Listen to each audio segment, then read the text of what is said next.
Don't miss out on more safety.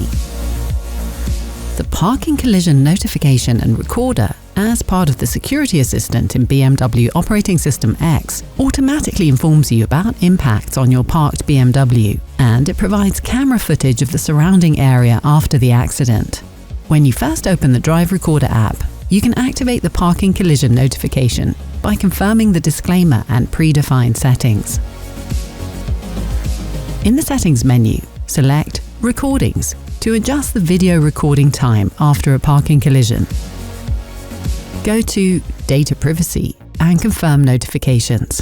Also make sure all BMW permissions are activated during your profile setup.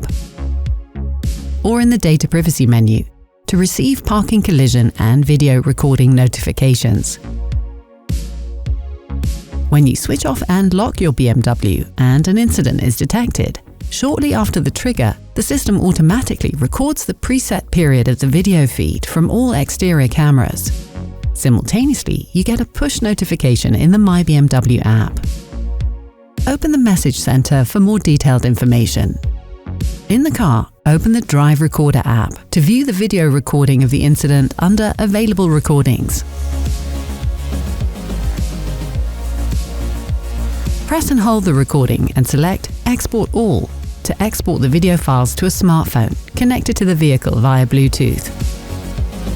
Now you can also access and process the video recording from the parking collision recorder in the gallery of your smartphone. Stay connected. You bought the ultimate driving machine. Good for you. Now let's make sure you're using all of it. Tap one of these videos to unlock the full potential.